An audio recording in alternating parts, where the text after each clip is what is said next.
Welcome back.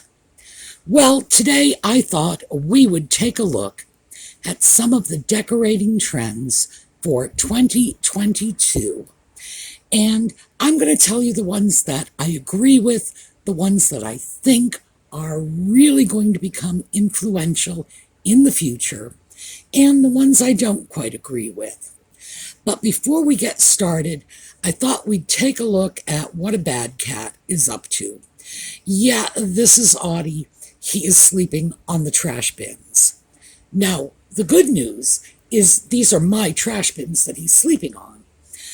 The bad news is that's just coincidence. He is only too happy to go over to the neighbors and sleep on their trash bins too. I've told him repeatedly he is an owned cat. He has a home, he has a collar, he has bells. He shouldn't be running around acting like some little alley cat with nowhere to go except a trash barrel. But, my arguments carry no weight with him. Anyway, when we come back, we're going to take a look at 2022 decorating trends.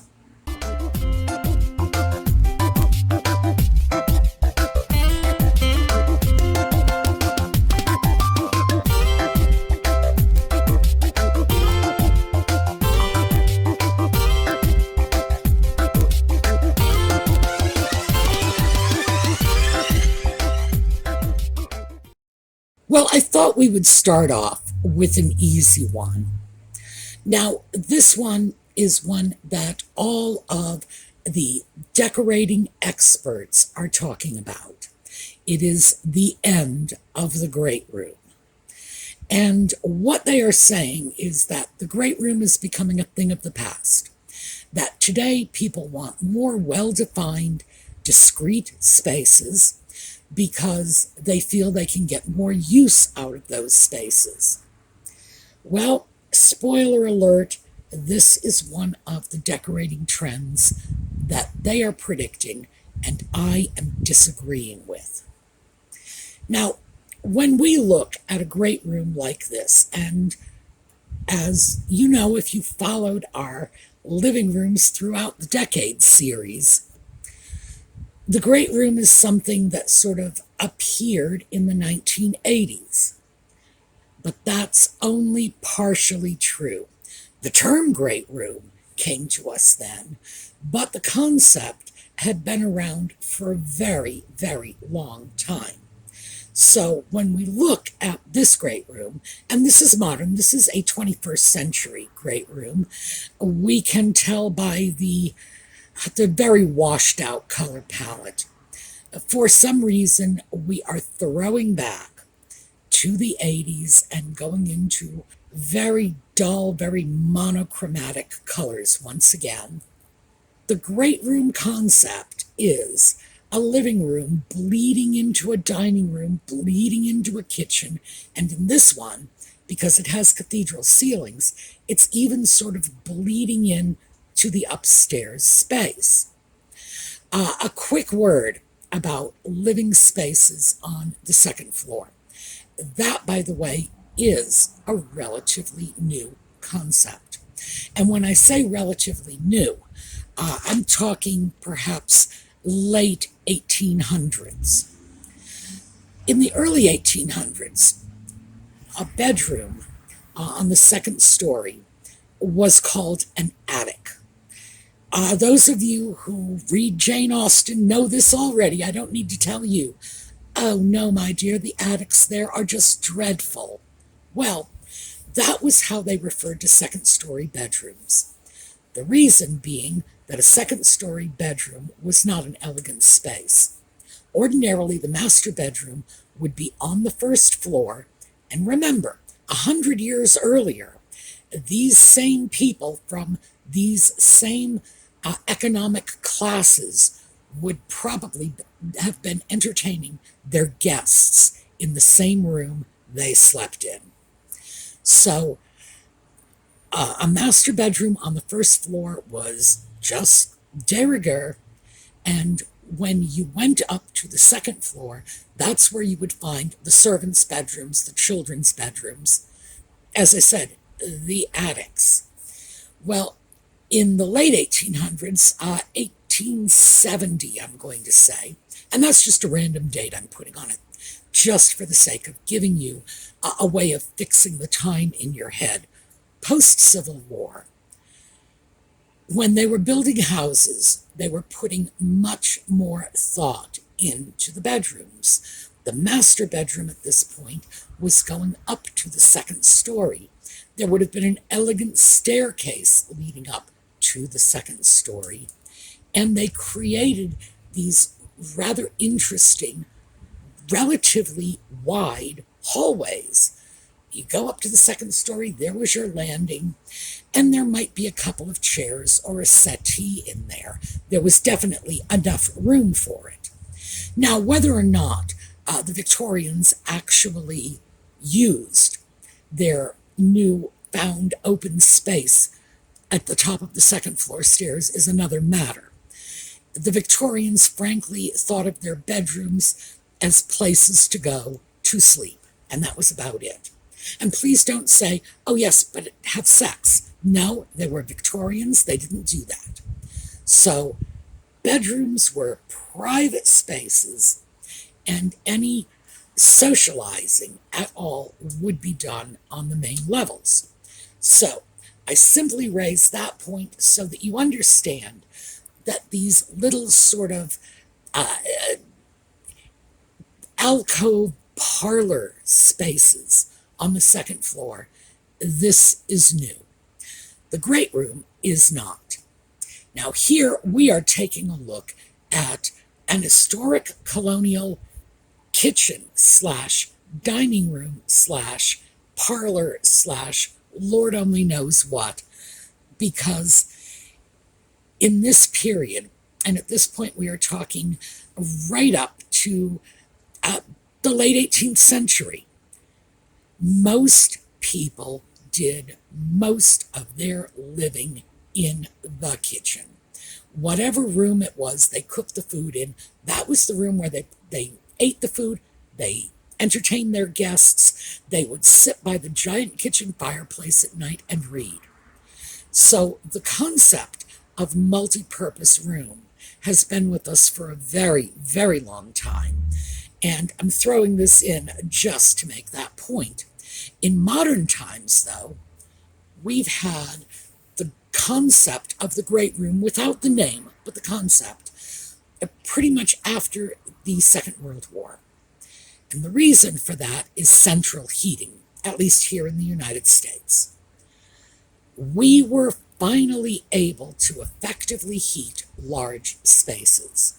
We had furnaces, gas-forced hot air, radiators, there was hot water heating, and we no longer needed to close our spaces off with doors or curtains just to keep the heat in.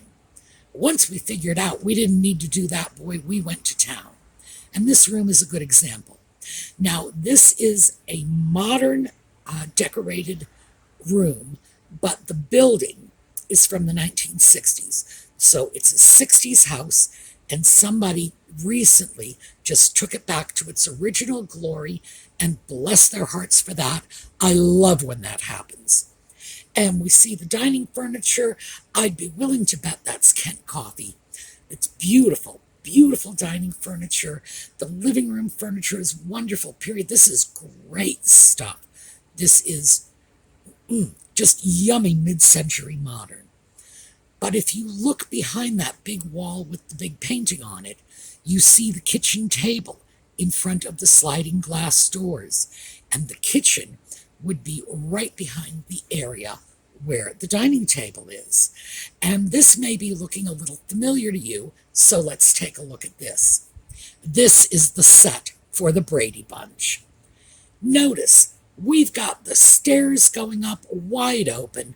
Anybody who ever watched the show knows that there's a front door somewhere there. We have the living room. We have the dining room. Behind the dining room, without anything but a doorway to separate it, is the kitchen. You just can't tell me this isn't a great room. So, yeah, we've had these for a while. Now here is another 1960s, and this is a type of split level. That was another version of the great room, but they separated the spaces by keeping the levels different. In this case, we have a sunken family room going up to the more formal living area, and you can see the dining room is off that, all one giant space, and the only actual visual separation is a few steps. And here, in case you think that I'm just choosing these 1960s retro rooms, here is a genuine 1960s ad. We've got Mom in her beautiful 1960s dress, and that would be very early 1960s. And notice, we've got the living room bleeding into the dining room, bleeding into the kitchen. This was a thing, and it's been a thing for a long time.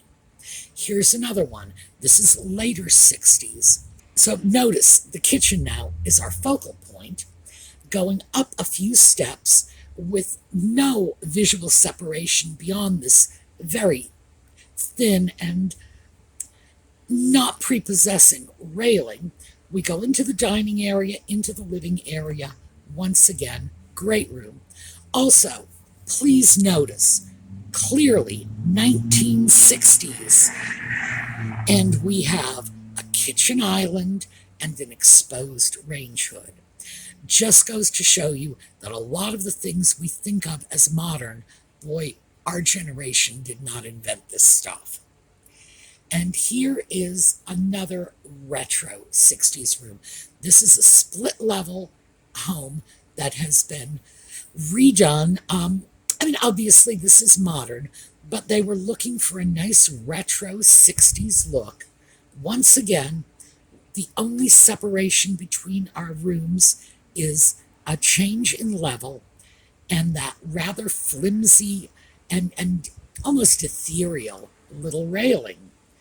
So, do I think that great rooms are going out of fashion? Not anytime soon. However, let's take a look at this. Now, this is clearly a formal living room, very formal. This is like a Versailles formal living room. I think this is part of what is encouraging people to get away from a great room. Now, some people are, to be sure, rejecting the great room concept. I do not think it will be the majority, and I do not think that any rejection will be permanent. But I do think people are looking for a more formal living room space, something like this, or perhaps this. Once again, we're talking a very Versailles formal. But the fact is, you can easily get that in a great room, and people are going to figure this out. So take a look at this space. This is a very formal living room, and it leads right into the dining room behind it, with a kitchen that is out of camera range off to the left. So once people realize their great room can be formal, I think we're going to see people coming back to it. This is another. It's a more formal great room, more structured. There's more color in this too. And I also think that the lack of color in the great room is one of the things that's working against it. And that's because most people think if you have one giant space, you would better keep the colors very neutral. Well, that's one way to go, but in general, I would say that's a bad idea. You should never limit yourself like that. If you like color, go with color. But again, we've got a great room that's more formal than most. This is also a great room. We're only seeing a small part of it. And what we're seeing here is more formality, but also more cozy. And that, I think, is another factor that is leading people to think maybe a great room doesn't work for them. They feel it is too open to be particularly cozy. Well, we've got cozy here. We've also got cozy in this one. Now, again, we have a very bland color palette here. And I have to be honest with you, even though this is a very traditional room, this room would make me crazy because of the low ceilings. And the ceilings appear even lower than they are because the ceilings are so busy compared to the completely neutral room. Great rooms can be cozy. So I think once people get past their concern about things like cozy or color, here is a great room. We can see the living room in the distance, and as we move forward, the dining room. This is a color extravaganza. Frankly, this is more color than I think I could live with in my living room, but hey, for some people this would really work. And this is a great room that somebody has just injected a lot of color into. Bless their hearts. Again, this is more along the lines of something I could deal with. We've got a combination of cozy and color in this living room. And notice the living room into the dining room, into the kitchen, all one room. But they've still managed to bring a boatload of color into it. And frankly, I think once people realize that the great room can be separated from that super bland 1980s right up to today bland great room color palette, I think we are going to see people returning to it. So, is the great room disappearing? No. Is it ever going to disappear? No, because it's been with us forever. It's going to stay. It's how we live. Here, however, are a couple of designer trends that the decorators are saying are fast disappearing, and all I can say to this is not a moment too soon. We have a picture here that incorporates both of them. One is the exposed range hood, and the other is the open shelf. So if you take a look at this, most of these exposed range hoods are stainless steel. Now, anybody who's had stainless steel appliances knows that these are not easy to clean. You have to use special products. Anything else leaves smudges, fingerprints. In order to clean that range hood, you are going to have to haul in a stepladder and climb up on it, which is dangerous. And in fact, you're going to have to do that once a month, because when it's over your stove, all of the grease and the cooking, I'm tempted to say fumes, but it's more than that.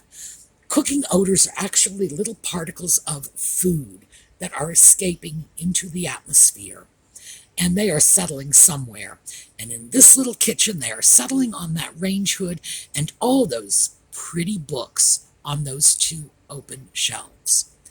So what we have here is the range hood, the shelves. Both of them are apparently going away, and hallelujah for that. Look at how much cabinet space is completely wasted in a kitchen like this.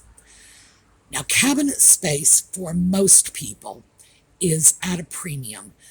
Very few people will tell you they have more cabinets than they need, or even as many cabinets as they need. Most people want more, and here is some prime kitchen real estate that is being wasted. Now, if you want to make an artistic statement, if your point in this kitchen is to create a beautiful focal point and you're never going to cook on that gorgeous stove, hey, knock yourself out. But if you want a functioning kitchen, that exposed range hood and those open shelves are a very bad idea. So let's take a look at some more of these. This is another exposed range hood, and I threw this in because copper, this is a custom piece. I wanted you to see that it's not just in these, ultra-modern industrial kitchens. It's a style that worked its way into some very older designs, much more interesting visually, more artistic designs like we have here. This one, well, once again, we have the stainless steel range hood and the open shelves. For some reason, they just go hand in hand. Again, all that prime real estate wasted completely. And one of the things I noticed when looking for pictures of range hoods and open shelves is no one seems to be using them to their full potential as decorative objects. We have a bunch of very undistinguished dishes and some porcelainware here. Nothing really impressive looking. And because most of the porcelain is white, and the wall behind it is white, and the countertop is white, and the cabinets are white, it's all blending in to one monochromatic look. So my question to this homeowner is, what's the point? This is a small kitchen, and I have to say, for a small kitchen, I like this. It's very stylish. In a kitchen like that, to be honest with you, if you wanted to see all of the stuff in the cabinets, if that was part of somebody's idea of bringing character into a tiny space, I would say just put glass doors on it. Because if you are going to have open shelves, you are going to wash every dish you own at least once a month. As for books, in a year or two, you're going to have to throw them all away. By the way, this is the voice of experience. I did have open shelves in a kitchen many years ago. Never, never again. I might consider a single small shelf somewhere, but would I put my entire collection of dishes out on display? Not a chance in the world, because I was literally washing every dish I owned monthly, taking them down, putting them back up.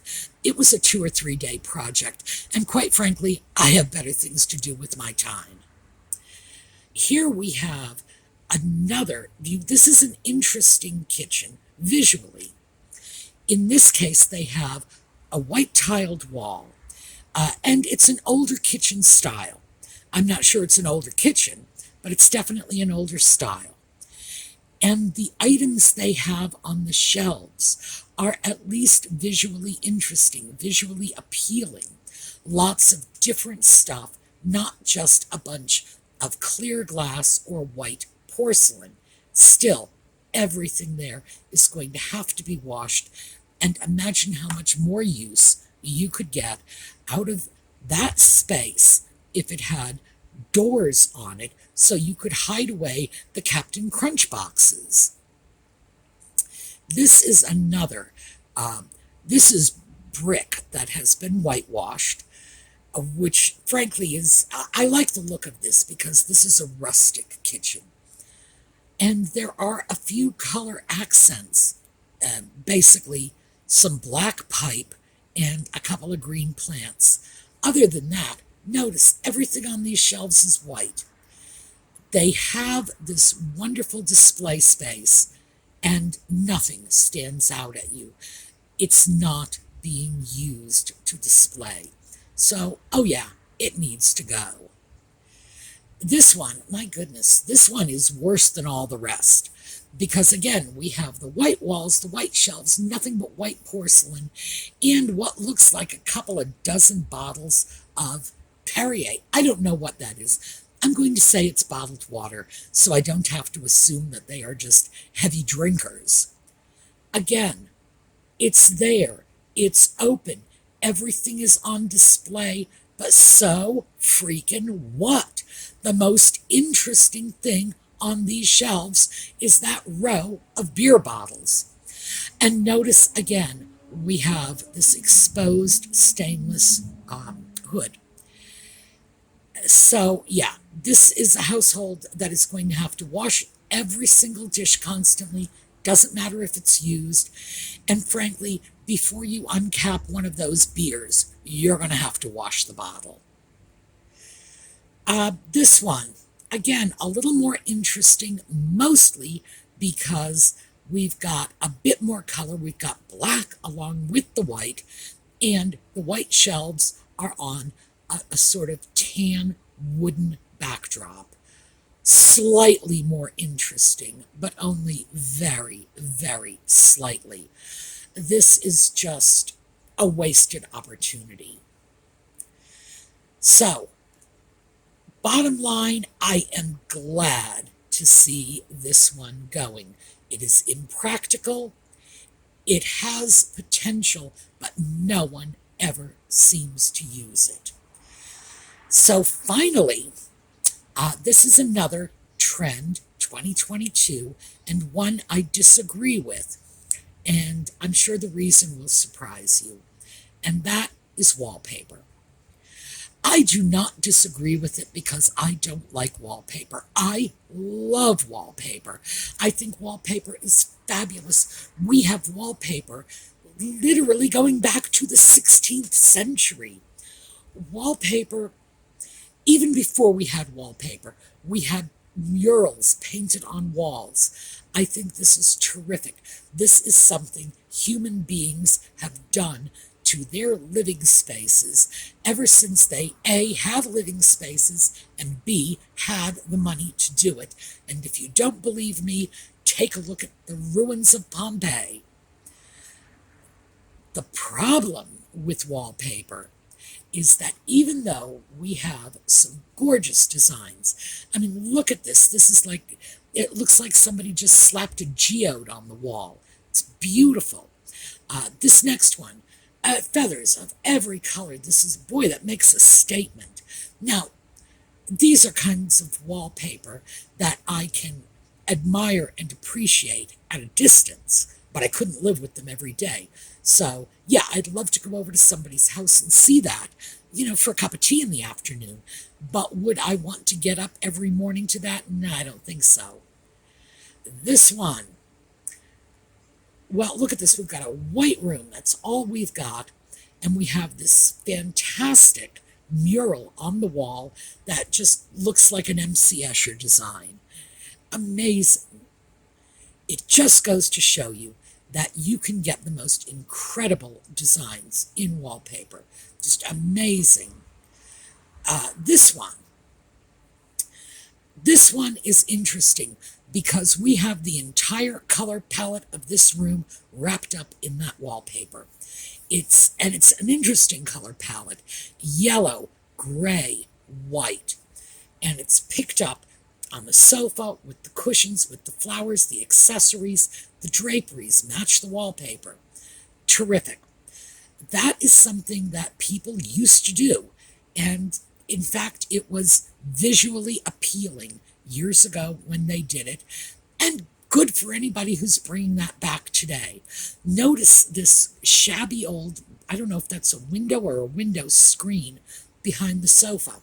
But I love that they're bringing some shabby chic into this. It gives it that sort of Parisian boho apartment look.